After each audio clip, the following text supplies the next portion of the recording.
7 p.m. in Washington, and the chaos unfolding inside the Capitol. Those lights are going to be on awfully late tonight. Can certainly be heard at Mar-a-Lago down in Palm Beach. President-elect Donald Trump finally weighed in on the spending fight with this statement. Republicans must get smart and tough. If Democrats threaten to shut down the government unless we give them everything they want, then call their bluff. It is Schumer and Biden who are holding up aid to our farmers and disaster relief. Battle lines have been set now less than a week before Christmas. And with that, we welcome you to the Ferris Show on television. First tonight, King Elon and Prince Vivek, the world's richest man and his number two, just issued a direct threat to the United States Congress, specifically to Republicans in Congress. They said, either get rid of this bill or we are going to primary you. Elon Musk's money is going to come in and get you voted out of office. And Republicans in Congress listened. We've never seen anything like this. People voted for change in Washington. That was the mandate out of this election. There's a lot of folks, and we told you, who wanted Trump to burn the House down. Well, figuratively, the United States Capitol behind me is on fire.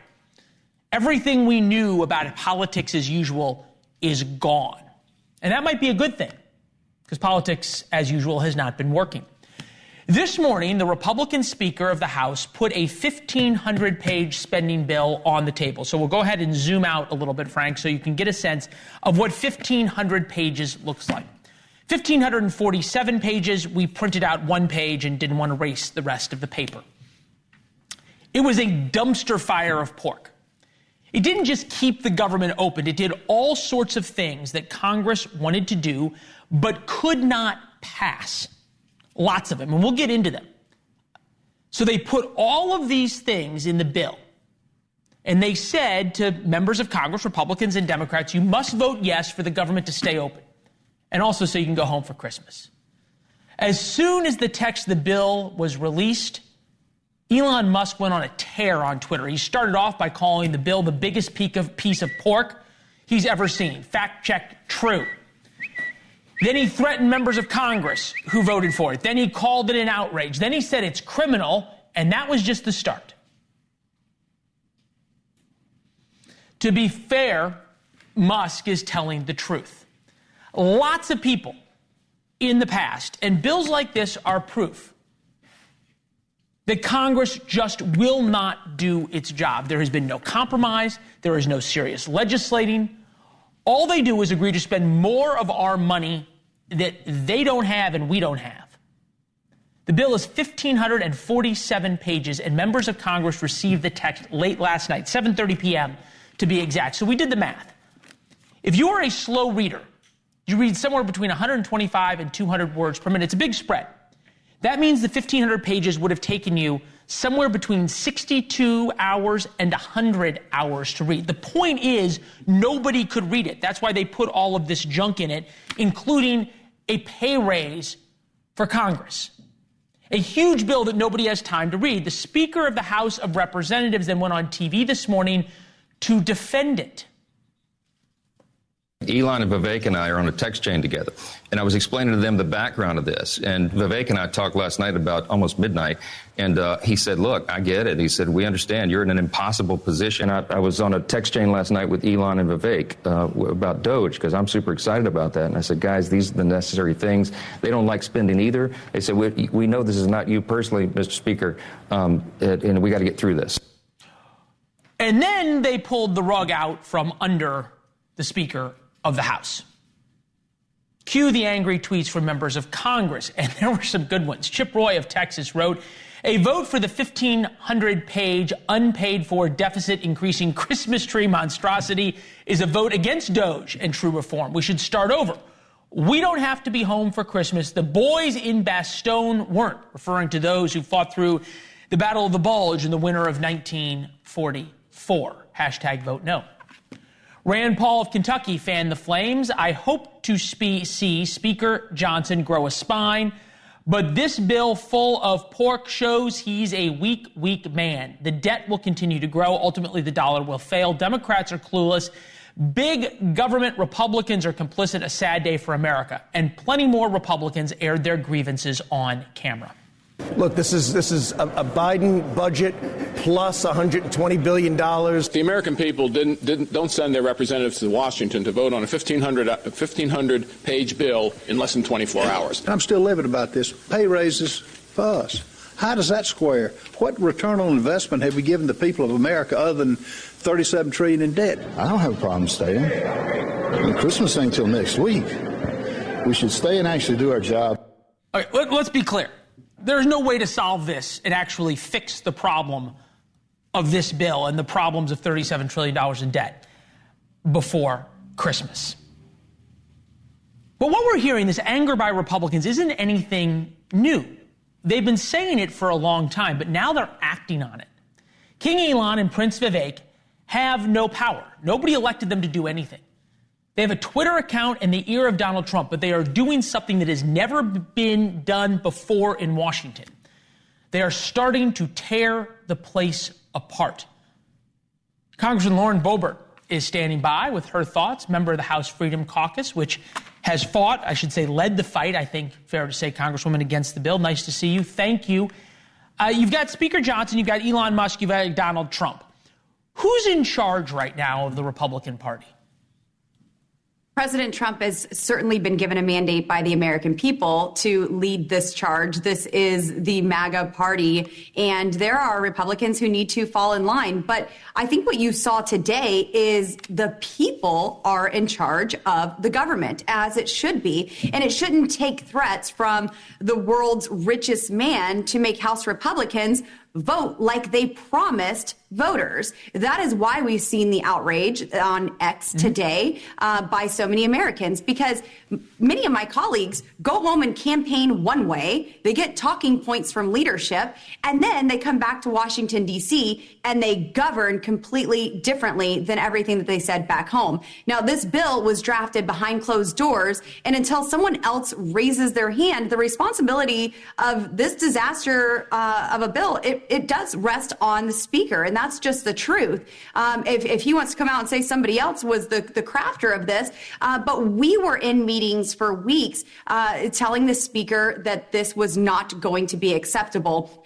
We have seen skinnier versions of this. We have seen bigger versions of it, and none of it was acceptable. I think at this point, the only thing that will pass the House is a clean CR, something that I still would not be able to support. This is still Nancy Pelosi era spending. This is the last omnibus bill. So continuing resolution just moves the can down the road, right? Basically, and the idea would be to get past inauguration. So now you would have Donald Trump as president. You'd have a Republican Senate. If Democrats hold the line on this, because you got to get to 60 votes in the Senate. If Democrats hold the line, you have Joe Biden and his Office of Management and Budget making the decisions about shutting down the government and how it shuts down. You know they are going to make it as painful on the American people as humanly possible to try and put Republicans in a corner. How long can Republicans stay united on this? Well, the speaker already promised that there was not going to be an omnibus, and we are seeing this omnibus with the bill that was released yesterday and killed today. And he said that he would fight until the shutdown, if necessary. And so we may end up seeing a shutdown if Democrats won't come over and support a clean CR. Maybe there does need to be something attached to a clean CR to garner more Democrat support, like maybe some aid for our farmers. I know our farmers and ranchers desperately need aid, but this was not the vehicle to deliver it in as written. Okay. And so maybe something like that would bring them over. Pardon the interruption, just something new from Donald Trump. You said he was the leader of your party. Unless the Democrats terminate or substantially extend debt ceiling now, I will fight till the end. This is a nasty, capital letters, trap set in place by the radical left Democrats. They are looking to embarrass us in June when it comes up for a vote. This reminds me a little bit of Christmas 2018 when Donald Trump said the same thing to Nancy Pelosi and Chuck Schumer, fine, shut down the government, on and on and on. And it turned into a real political disaster for him and for Republicans. I think you remember that. Why would this fight end any differently?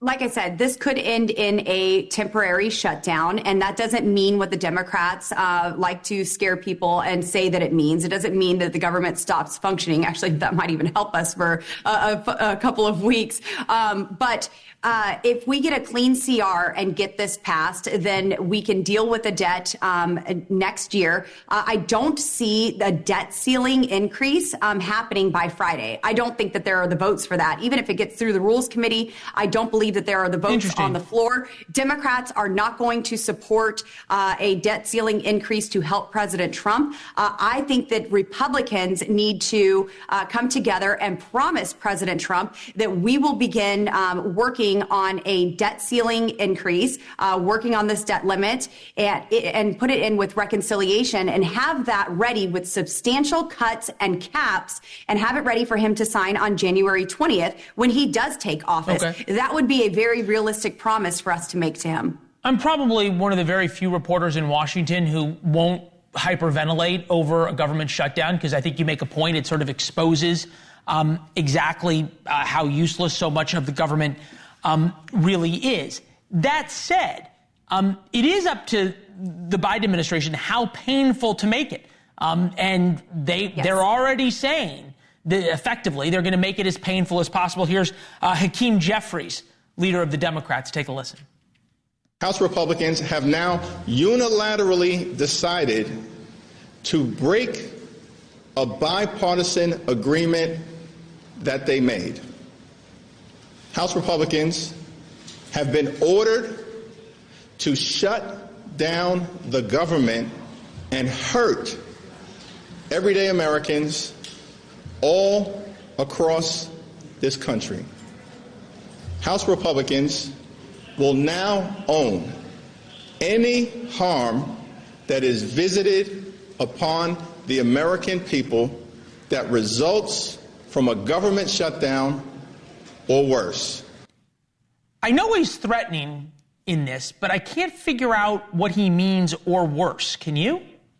It was a very inconsequential press conference that was even held by the Democrats. They just wanted to get out and say something that, look, our hands aren't on this, our fingerprints aren't on this murder weapon. But really, you've already said, Leland, the truth of the matter. The Biden administration determines how painful to make a shutdown. If they want to go after our veterans, our service members, our military, if they want to go after our senior citizens, well, then that's on them. They don't need to make this painful. Yeah, but you know the media is not going to report that. Come on. Of course not. But thankfully, we have X and we have the Doge Commission that is coming up. Now, listen, I want to point out, too, with this Doge Commission and the movement that was made today to kill this disastrous bill, this is monumental. This is historic, really, to garner so much momentum. I would agree with you 100%. But you're setting up a situation. You're setting up a situation, though, where your caucus is really divided.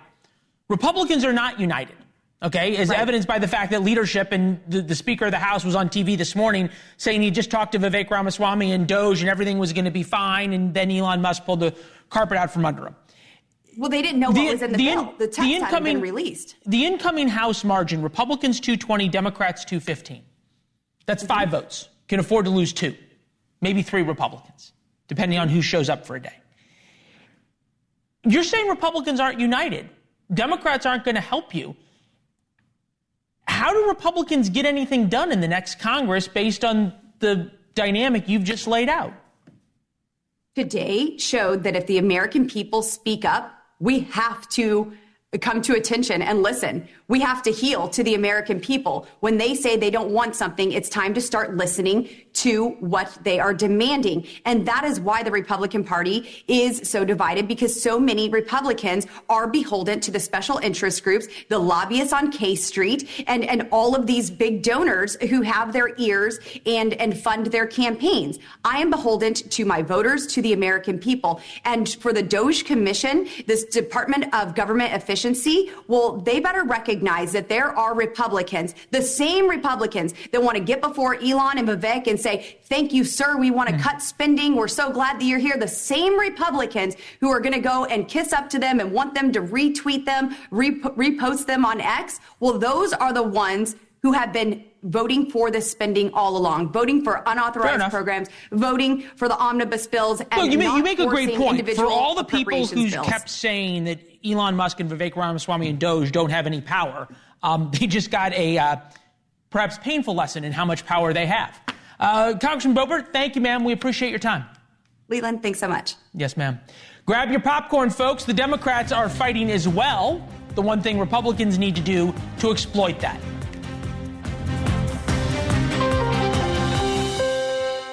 This episode is brought to you by Shopify. Upgrade your business with Shopify, home of the #1 checkout on the planet. Shop Pay boosts conversions up to 50%, meaning fewer carts going abandoned and more sales going cha-ching. So if you're into growing your business, get a commerce platform that's ready to sell wherever your customers are. Visit Shopify.com to upgrade your selling today. Welcome back. For anybody who thought this was going to be a slow news week, think again. It's not just Republicans fighting with each other. The Democrats are arguing over how to fight with the Republicans. Yesterday on Capitol Hill, Representative Jerry Connolly of Virginia defeated Representative Alexandria Ocasio-Cortez to become the top Democrat on the House Oversight Committee. That's the committee that makes all the angry statements and said they are going to investigate Republicans. It's a very powerful job in Washington. Representative Jerry Connolly is 74 years old and was recently diagnosed with cancer. The left wasted no time going after the old guard of the Democratic Party. Last night on MSNBC, Joy Ann Reid addressed the elephant in the room.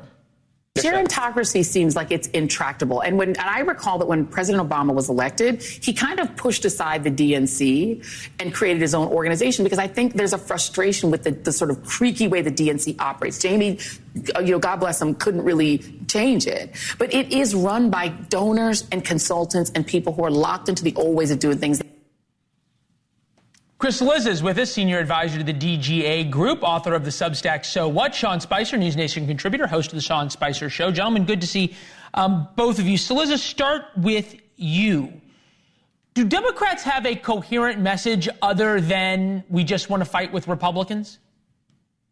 No, I mean, honestly, I think, Leland, that's why they didn't win the election. I was actually just talking to somebody about this today, a Democrat, who said, we sort of have a very vague message about what we would do other than not be Donald Trump. And I think that's sort of the problem. In a lot of ways, what's fascinating is in 2016, ultimately, if you go back and you look at that campaign, Sean can speak to it better than me. He may disagree with me. Don't feel free. But if you go back and look at that campaign, really Hillary Clinton's message amounted to, well, you're not going to vote for this guy. And what's amazing to me is by the end in 2024, you know what Kamala Harris' message was? Well, you're not going to vote for this guy again. That doesn't work. I don't know if you can see Spicer, but he's nodding and smiling, which in my experience tells me he agrees with you. So we can move on in that sense. There is this now sort of wild fight, right? Everybody thought that the fights were going to begin January 20th. They're now beginning with, and we'll zoom out, this insane spending bill that had an enormous amount of pork that Democrats thought they could get through, and that it would all sort of push the can down the road.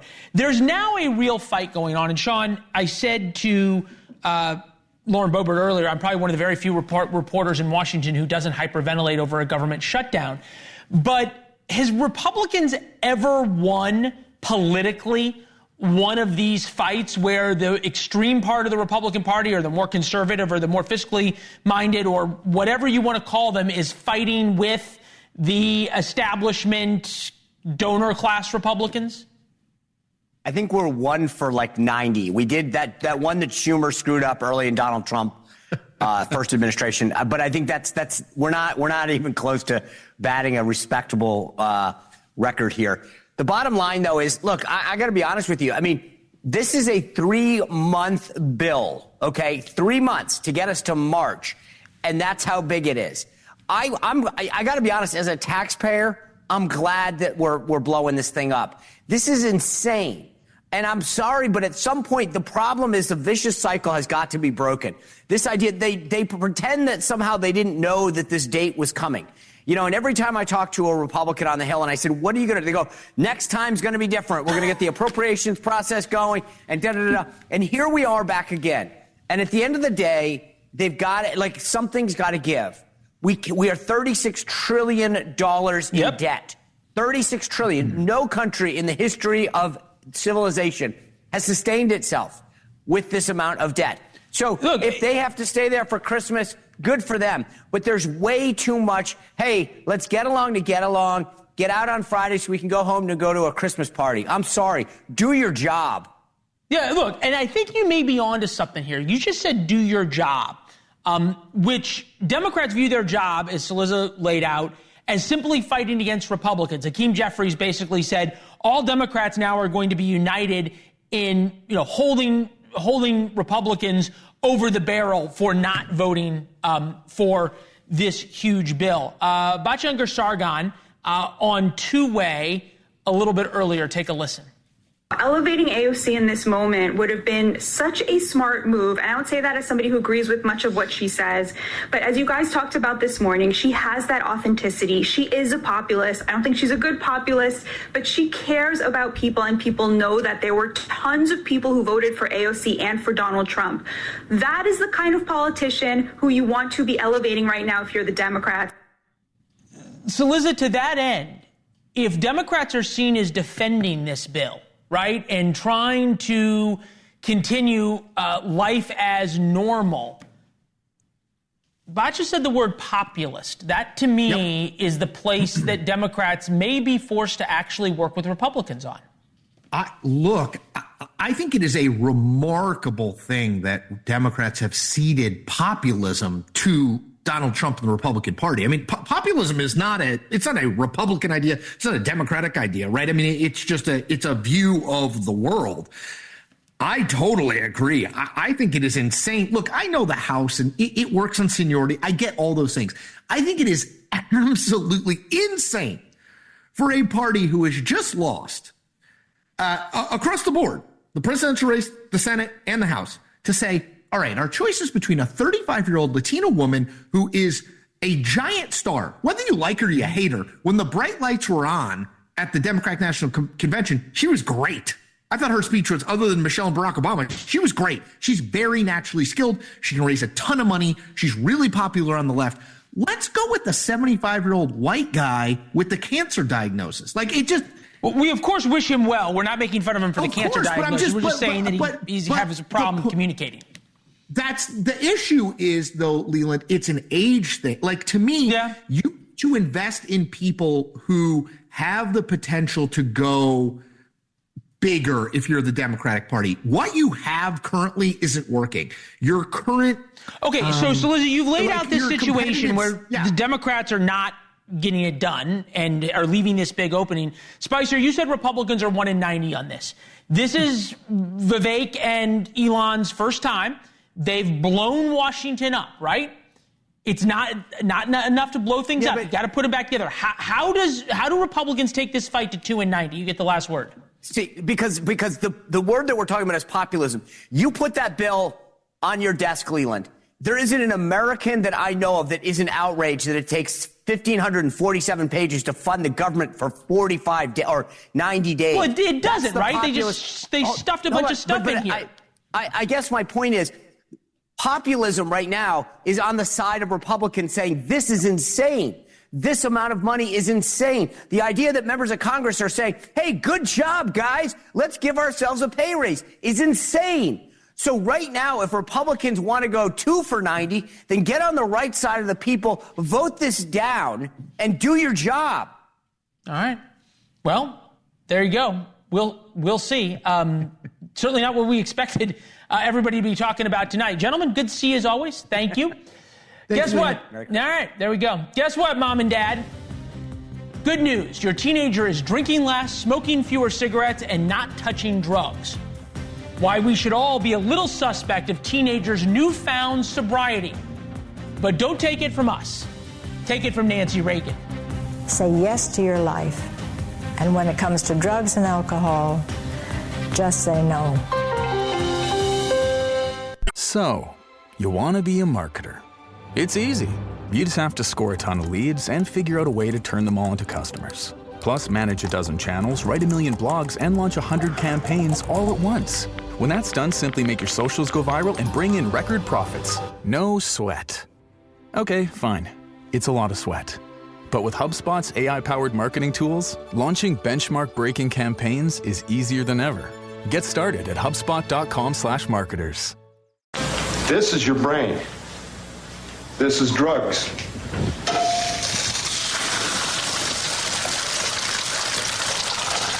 This is your brain on drugs.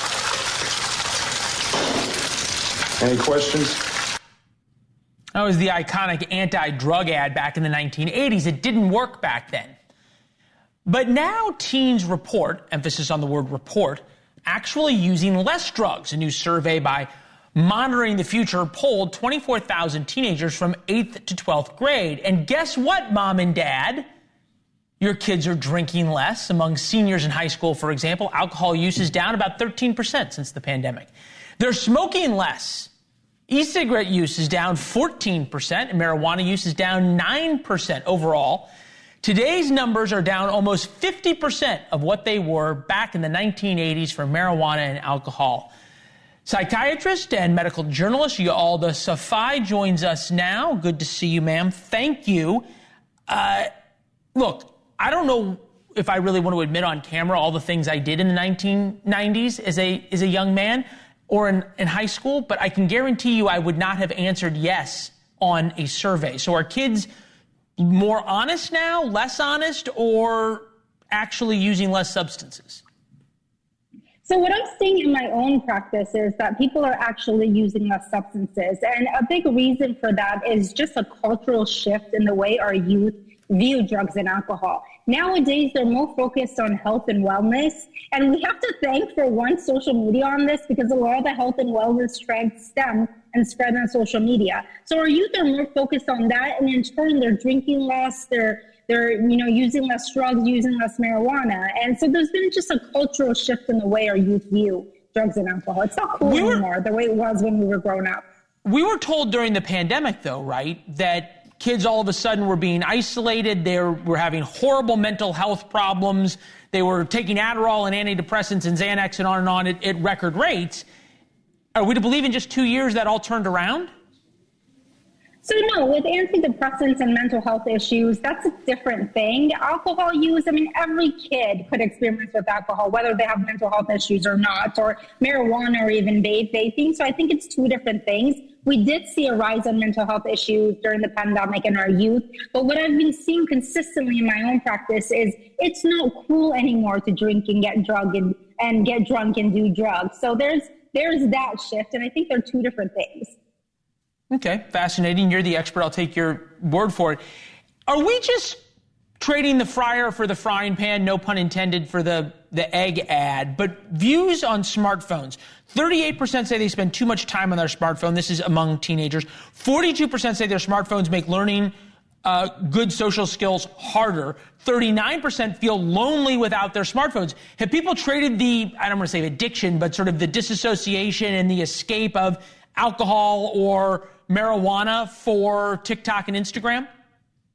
Very good point, and I'm glad you mentioned that, because a lot of people are saying, and there's no real data to prove it, that they think one of the reasons people are not going out and drinking and getting drunk is because they're spending more time on their phone. So it's tit for tat. So yes, you're right. It could be this. It could be that they're just spending more time on their phone. Well, I guess that's the question. Like, are we going to get to the point where parents say, look, okay, I'll let you go party and drink beers with your friends if you give me your phone and you're not on social media? No, they should swap the phone with physical exercise, socializing with your friends, not necessarily with drugs and alcohol. So no.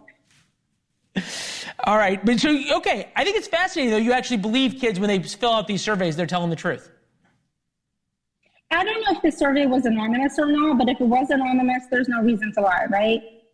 I don't believe anything's anonymous, but I'm paranoid. That's what makes me a good journalist. But there you go. It's great to see you, and thank you for taking time on your anniversary. Congratulations, and we'll have you back, all right? Thank you so much. Stay healthy. Yeah, thank you. George Will is one of our favorite guests. Really. A national treasure. Next, George Will like you have never seen him before. Did George Will miss something about the man who would take over the Republican Party? I miss the depth of his appeal. This episode is brought to you by JCPenney. The holiday season is upon us, so your thoughts turn to gifting and JCPenney, where everybody gets more. Like for your loved one, a 12-piece collection of best-selling scents. Or for home lovers who'd love a cast iron Dutch oven or Keurig coffee maker. Or for the kids, well, of course, JCPenney has all the toys they want. Shop in store or online. All the right gifts at all the right prices. JCPenney. Make it count. Will on America. It's not about the past, it's about the future and what his 50 years of columns tells us about the incoming 47th President of the United States and the direction of America. Full special airs Christmas Eve at 8 p.m. Eastern. If you're a little bit busy on Christmas Eve, that's great. Set your DVRs right now. It'll be worth watching over the holidays. Here's a little bit from our conversation. You have publicly said often and been willing to say that you don't particularly have a lot of fondness for the 45th, soon-to-be 47th president before McDonald's or the garbage truck. Donald Trump, Kentucky Fried Chicken on his plane. Is this the working man billionaire? Or the working man's fighter billionaire? It's the working man working on a cardiac arrest. Did George Will miss something about the man who would take over the Republican Party? I miss the depth of his appeal.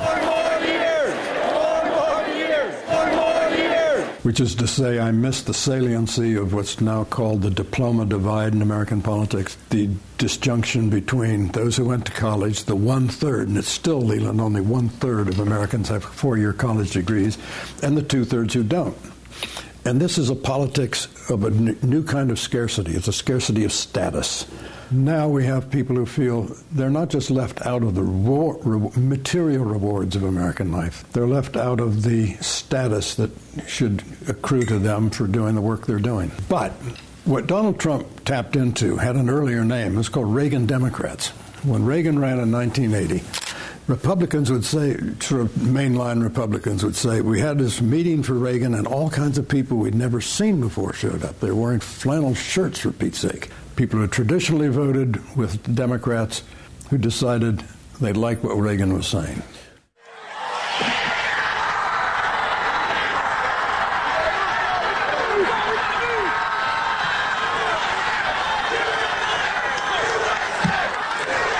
In terms of political imagery, after his assassination attempt, yelling, fight, fight, fight, isn't that how he captures that anger that you say he stokes or maybe just capitalizes on? Absolutely. And he gets a world of credit for his composure and his spirit when that happens. I'm never going to say that Trump is without admirable aspects. Don't press me on more, though.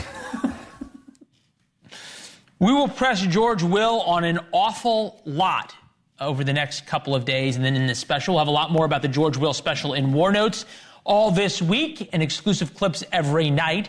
Warnotes.com to subscribe for free. Our newsletter comes out at 4 p.m. every day. You can email us back by responding to War Notes or find us at Leland Vittert on Twitter and Instagram. We read all of your responses. Jerry writes, please stop trying to make your hair go into a style that is not natural for your hair. It looks crazy. I understand you are a conservative who thinks the appropriate style is parted on one side, but your hair is saying, hell no, listen to your hair, it knows best. All right, Jerry, you asked. So here you go. This is my hair knowing best, right there. Leland in the wild. I just can't tell how this would look with a suit on. Perhaps AI could tell us. Leland, your show is a waste of time, and so is NewsNation. You are more progressive than I care. I will not watch NewsNation ever again. That's from Sparky. So, Sparky, sorry to see you go. Believe it or not, we keep track of comments like yours. The number of folks who say I am a lefty loon, as you did, and the folks who say I'm in the bag for Trump. We keep track of the number. And as of right now, they're about equal, which means we're doing our job. Terry writes, your excellent and fair coverage of Israel has encouraged me to DVR your show every day. Sign up. Other family members and friends for War Notes, keep up the great work. Wishing you a joyous holiday and all the best for 2024. 2024 is almost over. How about 2025? Our best to you, Terry, and to your family. When you're with your family and friends, this goes for everybody. The conversation turns to politics. Tell them why you watch NewsNation, why you trust us, why you spend an hour with us. We'd appreciate it. Rebecca writes, I really enjoy your show. I especially like that you are willing to have hard conversations, always in a respectful manner. I must say I was a bit disappointed that you didn't know who Tony Stark is. There have been other pop culture references that you had no idea about. It certainly makes me chuckle. Rebecca, I appreciate that. You have accurately figured out what I am, which is a pop culture desert. And I'm still slightly unclear who Tony Stark is. Someone today told me he is Batman, but I think they were punking me. We'll see. There is a new challenge to college admissions, and it has nothing to do with woke or DEI. The new push to stop elite universities from discriminating against poor kids. Newsweek opinion by Younger Sargon on the other side of the break.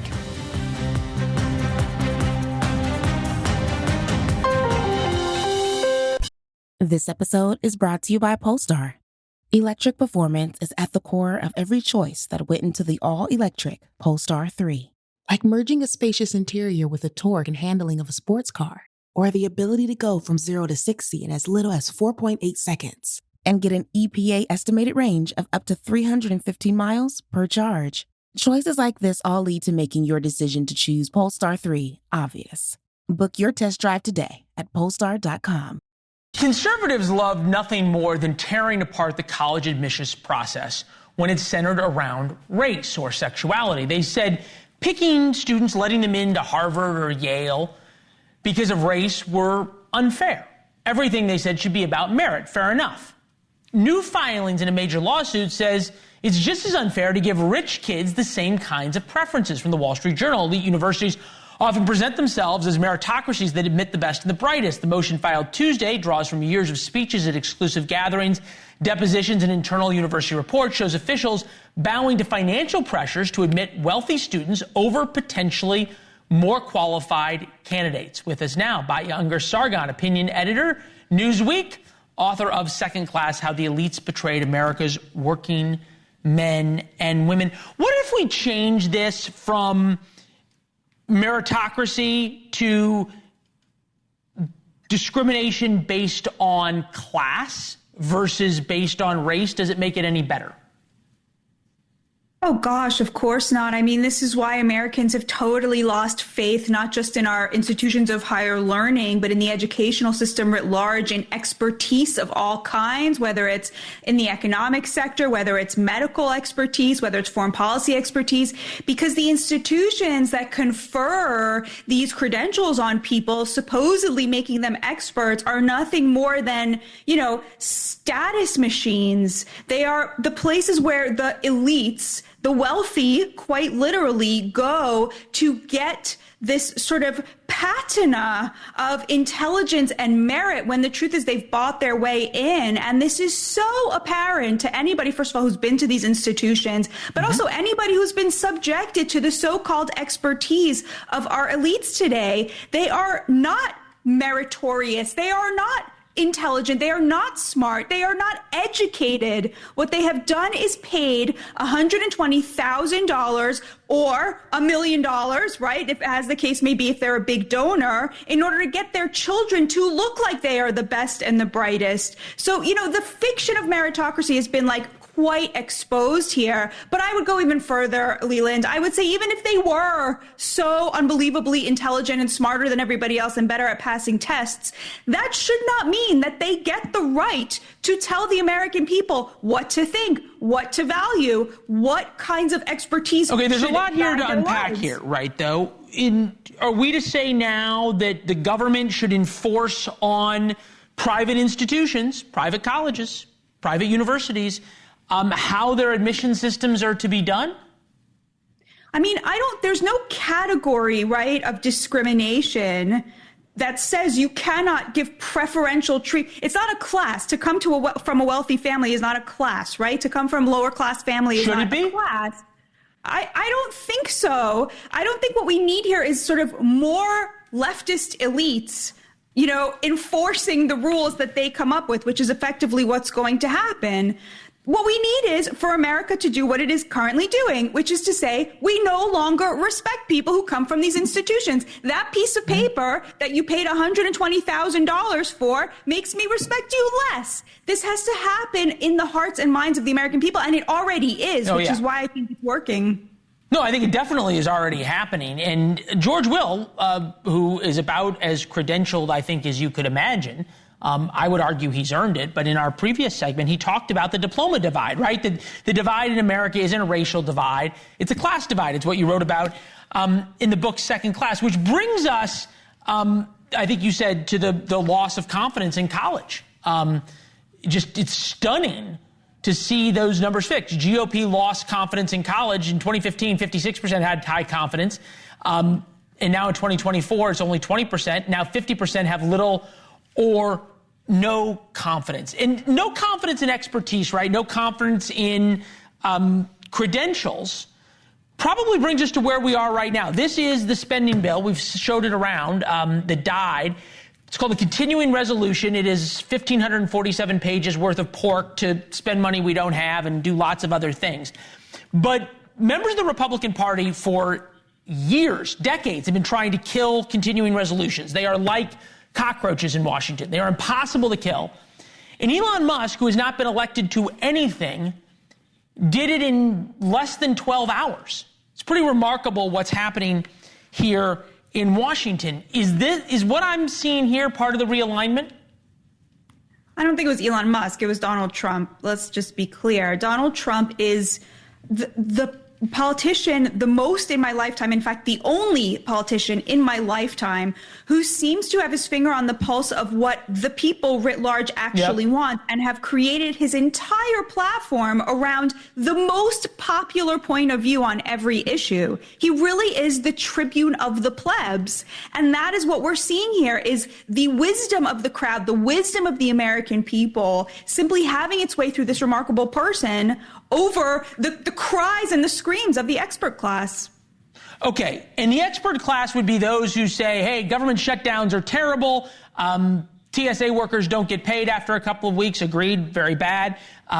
But that should sort of drive the narrative of everything. I'm fascinated by the Democratic response, because every Democratic response you get, and we get hundreds in our emails and see them on Twitter, all say Donald Trump and Republicans will be responsible for the pain of the working class from a government shutdown. You say Donald Trump understands the working class and his supporters more. Are you saying that you think that a government shutdown will be A, popular, and B, will the media that has not figured this out for a long time change their tune?